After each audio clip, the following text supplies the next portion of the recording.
And welcome to the security guy and CIA spy pod broadcast. I am Robert Siciliano, and this is Peter Warmka from sunny Orlando. How are you doing up there? in Robert? Boston. Doing good. It's getting warmer, and I am sorry. 12 days into COVID. What? Are you serious? I finally got it. Yes, I had not had it since everybody in my house got it, and I got it on a recent business trip. And the cough thing is still, in my chest, but I didn't get like really sick. I got like a couple of days of aches and pains, no fever actually, and then tested, and here we go. But yeah, from traveling, I got it probably the last gig that I was on, flying and all that fun stuff, and so. Yeah, but I tested negative a couple 3 days ago, but I still have the after effects of it. But well, that's a good reminder, though. That's a good reminder. We don't hear much about it anymore, but there are still quite a few cases out there. Maybe not quite as, thankfully, not as severe as when they first came out. But these are things that you can easily pick up. And you're right. I think out of all the things that can happen where you might pick this up is travel, getting on airplanes. Yeah. And whether or not my previous vaccinations, because I got vaccinated, whether or not my previous vaccinations helped me, I don't know. Whether it's the same strain or not, I'm glad I did. But it's I guess it's the flu, and it wasn't awful, but I survived it. Well, I'm glad you're back. I'm glad you're back. You're doing better. So how are we doing here? What's going on? So, man, we got all kinds of fun stuff to talk about. Like, for example, Gizmodo talks about stop using your face or thumb to unlock your phone. So this is kind of interesting.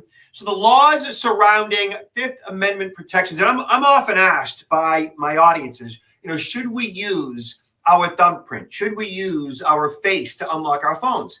Can it get hacked is generally the concern, and I say, look, you're going to have a hard time. A bad guy's going to have a hard time hacking Apple to get access to your thumbprint or face recognition. And then the other question is, can somebody just use a photo of me to unlock my phone and so on? And the answer is generally no. That facial recognition requires 3D. And so face on a photo is not necessarily going to bypass facial recognition on your phone. But there's a concern in here. The laws surrounding Fifth Amendment protections and biometric passwords are still undecided, so just turn it off. So it says, last week, the Ninth Circuit Court of Appeals in California released a ruling that concluded state highway police were acting lawfully when they forcibly unlocked a suspect's phone using their fingerprint. Interesting. You probably didn't hear about it. The case didn't get a lot of coverage, especially because the courts weren't given a blanket green light for every cop to shove your thumb to your screen during an arrest. But it's another toll of the warning bell that reminds you to not trust biometrics to keep your phone's sensitive info private. In many cases, especially if you think you might interact with the police at a protest, for example, you should seriously consider turning off biometrics on your phone entirely. So, somebody who's deceased or knocked unconscious, their phone could be opened with, their face and or their fingerprint, one of 10. So that is certainly a concern, whereas your passcode cannot open up your phone. Peter, what are your thoughts? Well, it's interesting. I think I'm not going to be, me personally, concerned that I'm going to have the police opening my phone because I've been arrested. Hopefully not. But that being said, I think, and probably most of us, we use the combination of having the passcode or we're using the biometrics, and it is a convenient feature. My concern probably more so there's still individuals out there that once they unlock their phone, they probably leave it open the entire day and don't have the timing out of the feature, right? I think there's some people that, I think you need to really be careful and have that phone time out within, whether it's 2, 3, 4 minutes and not let it go the entire day. That's probably a bigger risk to people. So my phone times out after 60 seconds, 1 minute. And I use facial recognition to unlock my phone. And I'm going to continue to using facial recognition to unlock my phone too. Certainly, the password, 4, 6, 8 characters, whatever it might be, digits, is definitely more secure. It's something that you know versus something that you are, Right. and so something that you know can't be taken from you if you are unconscious or deceased. Something that you are still can be. And law enforcement, even if you're not, deceased or unconscious, can forcibly utilize a fingerprint in or your face. So that issue is, in fact, an issue of convenience and, of course, security and privacy. But it's that convenience that utilizing that methodology of access control that, is vulnerable. But, I'm going to keep doing it. Mm-hmm. If you are what might be considered, I guess, a high value target, then you might want to consider just using a passcode.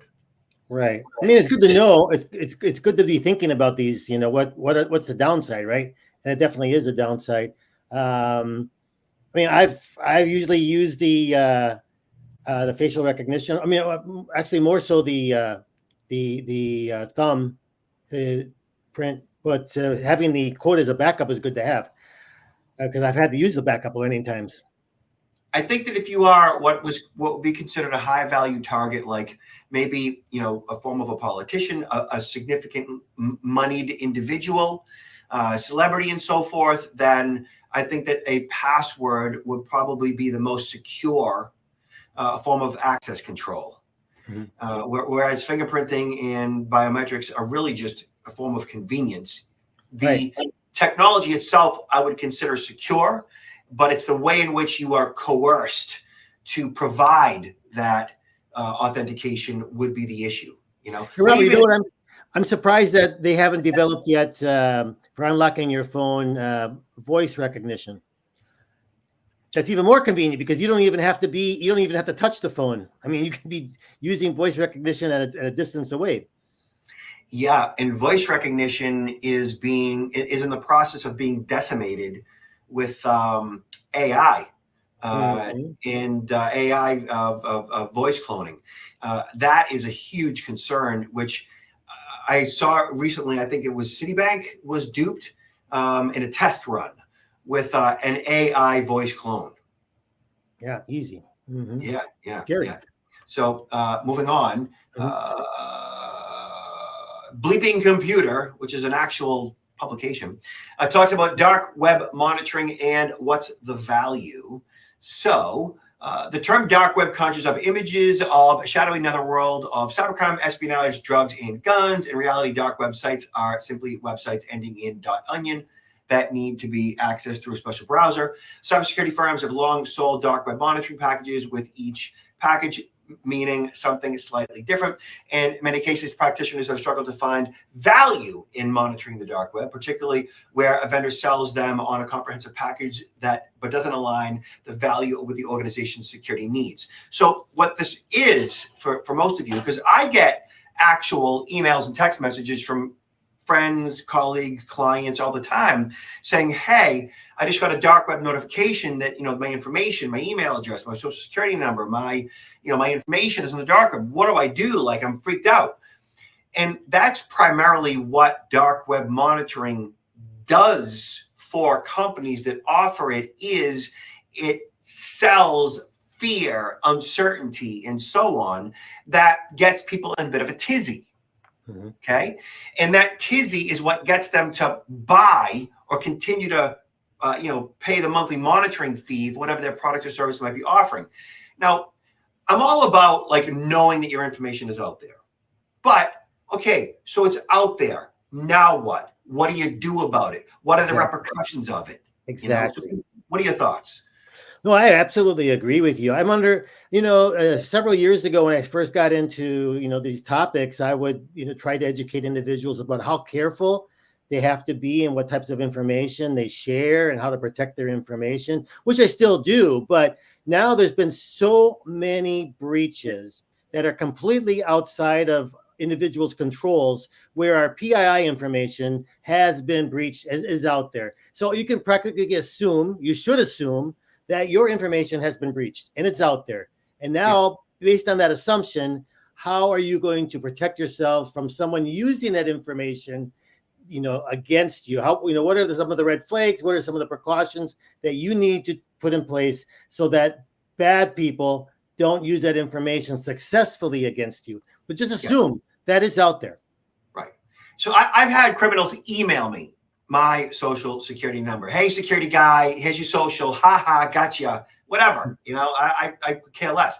I have identity theft protection. I have a credit freeze. I have credit monitoring. I have 2 or 3 layers or 4 or 5 layers of protection, or that alert me to any activity in regards to if any new accounts are being opened up, which is unlikely because I have a credit freeze. So the idea is to first and foremost know that it's likely your identity has already been stolen, is what I tell my clients. Meaning that you may not have necessarily suffered any financial harm, or even, any fraud for that matter. But when I say your identity has been stolen, it's likely in the hands of a criminal as we speak. They may not have just got to you yet, or because you have systems in place to kind of make the data useless to the thief. That's the goal. That's the idea. Making the data useless to the thief means even if they do have your social security number, you have a credit freeze, you have identity theft protection, you have credit monitoring. They really can't do much with it because you have essentially vaccinated your identity with, various systems in place, credit monitoring, identity theft protection, and so forth. Same thing with passwords. Even if they have your passwords, because you should have multiple, as long as you have 2-factor authentication on all those various accounts, they would have to have your mobile phone or whatever key fob in their possession in order to access that account. So making the data useless to the thief in regards to passwords is either changing them up, but more importantly, having 2-factor authentication for all those critical accounts. Yeah, the point is basically you're making yourself a hard target. You're hardening yourself in such a way that criminals are only going to go so far. When you make it difficult for the criminals, they're going to move on to easier targets because there's plenty of easy targets out there. So if you make yourself a hard target, you really shouldn't have to be so worried about these things. Yeah. And even if they have your name and your address and your phone number, so does the white pages, does every government agency out there that you've ever done business with. So does, every company that you've ever provided credit card information to, and so forth. Your personal identifying information, your PII, isn't all sensitive information. It's often public information. And even if it's sensitive, like a credit card number or and with the credit card number, you can't protect a credit card, but you can monitor your charges, get push notifications, and refute those charges as they occur, if they occur, and so on. So it's a matter of making the data useless to the thief, or just simply living with the fact that, my information's out there. Big deal. As long as I'm on top of it, getting these various notifications from these various services that push out that notification to me and so forth, then I can just, be aware of it. But don't get freaked out because your data was found in the dark web. Big deal. Absolutely. Good points. Okay, good. All right. So here, Daily Mail talks about Russian cyber attackers hack Texas Panhandle drinking water and flood town in first ever raid by Kremlin-aligned group. So here's what they did. It says Russian hackers claiming to be backed by the Kremlin are believed to have remotely accessed the Texas town's water tower. The suspected hack in the Texas Panhandle town in January will be the first ever disruption of a U.S. drinking water system by Russia after Iran and China carried out similar attacks. The hack led to the tower overflowing with thousands of gallons for almost an hour, leading to a state of emergency to be declared. So what's freaky about this is that it's, possible, right? The fact that there was some type of a control of sorts that was probably using a default username and passcode, potentially a username being admin and the passcode being passcode that wasn't changed up. That's a possibility. Yes, it is. Or the system itself was remotely targeted and hacked in such a way where there was a vulnerability in the hardware or the software that allowed backdoor access, or an employee on the inside was socially engineered providing credentials. It's one of those three, potentially 4 or 5 things. It could have been a couple of other things we're not going to get into right now. But it's like the fact that something like that is possible today is a real problem. And there are hundreds, if not thousands, of municipalities across the country that control their own water and sewer, for cleaning it, for distributing it, and so forth.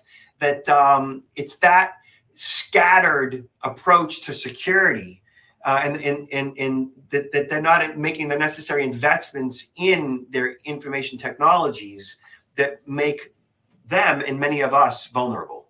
Mm-hmm. Yeah, I absolutely agree. I think this is more widespread than most of us would believe, because I think this has been going on for a number of years right now. The water is part of the critical infrastructure of the United States. And if you think about it, in some ways, it's even more critical than electricity. We could survive a while without electricity. It can be chaos, but if we don't have water, that it sustains life. And we've had a number of adversaries, and we've heard from it's been reported in the news that there's been a number of water treatment facilities that were penetrated by the Iranians, more for probing sakes. And so probing that in the event that there would be a serious conflict between the United States and one of the adversaries, that they could hit us in some of these critical areas, such as the water. And so there's no doubt that there's plans on the shelf, because when you're going to attack a target, you're not going to start then to look at the vulnerabilities. You're going to study those in advance and put those plans on the shelf. And we know that over these last years, some of these municipalities have been hard hit by ransomware attacks against these facilities. A lot of this hasn't been reported. And so they've been hacked and ransomware attacks. Now, the interesting thing is, though, why did they actually put this in your face? Why would this Russian group all of a sudden put this in your face? Gotcha. We were able to do this. What's the motivation? Is it more like just them having fun, or to warning us, hey, we have this capability, don't forget? I don't know. Motivation behind disclosing that, right? Or making it so obvious. I think it's terror. I think they want us to be fearful. I think they want us to be divided. I think they want us to be broken. I don't know that China and Iran and Russia want us to be completely in the dark and disabled and be completely back in the dark ages, because there's so much commerce that goes on between the countries. They have so much to benefit from.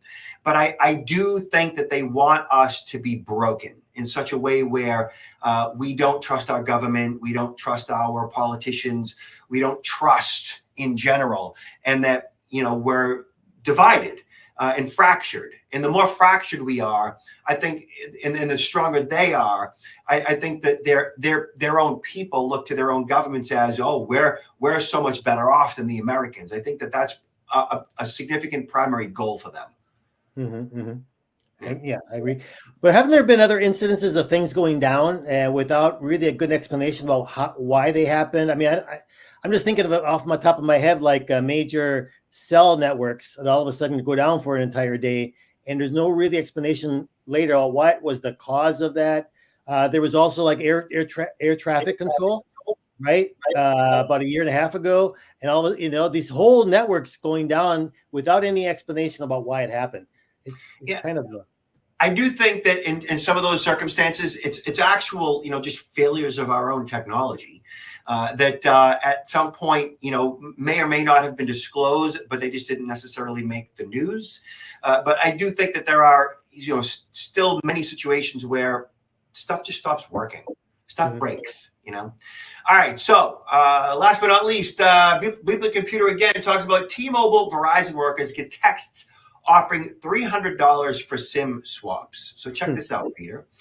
Criminals are now texting T-Mobile and Verizon employees on their personal and work phones, trying to tempt them with cash to perform SIM swaps. The targeted employees have shared screenshots of messages offering $300 to those willing to aid the senders in their criminal endeavors. According to many reports, this is part of a campaign targeted at current and former mobile carrier workers who have access to the systems required to perform SIM swaps. Myself and a group of former employees all got the same message, all from different numbers and with different verbiage, one of the targeted people said. The attacker's message claimed the source of the contact information is employee directories as first spotted by the mobile report. I got your phone number from the T-Mo employee directory. I'm looking to pay someone up to $300 per SIM swap done. If you're interested, reply and we can talk, the criminals say in the messages. So at some point, the T-Mo employee directory was either, I don't know, posted online or stolen by an insider, by an employee, or it was hacked in some way, leaked in some way, a misconfigured server, it was found in some way. But gaining access to insider information, who the employees on the inside are, an Excel file, whatever that might be, I think would be, a significant benefit to the bad guy, knowing who the players are on the insides and making those offers for $300 for a SIM swap. That employee who can, I guess, facilitate 10 SIM swaps a week, that's $3,000. That's, lots of money, 12 grand or so over the course of a month. The employee who's making $18 an hour, why wouldn't he? Are those, how easy is it to detect that, or to, now knowing that there is this problem or potential problem, if they were to take a look at it, if the, AT&T or Verizon were to look at this, how easy is it really, really difficult or impossible to detect who might have done this? So I've actually been involved in a legal case with two of the telcos, actually, where I was an expert witness and discussed how this happens and how people are victimized. And it is often somebody on the inside at either one of the big companies themselves, the T-Mobiles, AT&Ts, and Verizons of the world, but more than likely, it's actually one of the resellers. It's somebody on the inside as a reseller who's approached to make these SIMs swaps, and that person could be offered $300 to $1,000 or more. And in one of the cases that I was on, they ended up transferring out over $20,000 worth of crypto out of a Coinbase account, which is pretty significant, And as those with crypto accounts are being targeted, it's usually, in this case, it was a result of their email initially being compromised. And we saw when their email was compromised, it's often because they're using the same passcode across multiple accounts or because they were phished. And once the bad guy was inside their email and saw that they have a Coinbase account, then from that point on, they begin to determine what's necessary to get inside their actual Coinbase account. And when they realize, okay, well, they have a username, they have a passcode, they have two-factor authentication. Now we have to swap out their SIM to be able to get control over their mobile phone, so we can get that second factor text to us, so we can then log into their Coinbase account, and then from there, make the swap. So there's a number of things that have to happen in order to get paid, but accessing $20,000 of crypto based on a SIM swap that's the key to get in. And it's the employee on the inside of the organization. It's the reseller who might even own the company. It could be an employee inside the company that facilitates that SIM swap that ultimately overrides two-factor authentication. That becomes the point of contention. That becomes, the key to the kingdom, essentially. And yeah, I mean, that's those on the inside that are made these offers. The incentives are just so great for them to say no. Yeah, that's how that works. Yeah. So Peter, what do you got going on? What's going on? Where can people find you? Well, a lot of things are starting up here now, especially during May. A lot of travel. Unfortunately, good things as far as conferences and educational events where I'll be presenting. And hopefully I'm not going to catch the COVID. Hopefully be safe traveling. But we're all headed like more toward October when it's Cybersecurity Awareness Month. So if your companies are looking for engaging speakers like myself or Robert, please keep us in mind. Your website? Yes, counterintelligence-institute.com. I'm also on LinkedIn, and my book. And your books. My books, yeah, Confessions of a CIA Spy in English, Spanish, and Portuguese, and the follow-on book, Why Are You Messing With Me? It's in English, and great book if you're looking for some materials to give to your loved ones, your parents and your grandparents. And y'all can see me at protectnowllc.com, also on LinkedIn. We're, of course, providing ongoing cybersecurity awareness, cyber social identity and personal protection training. And Peter, last words.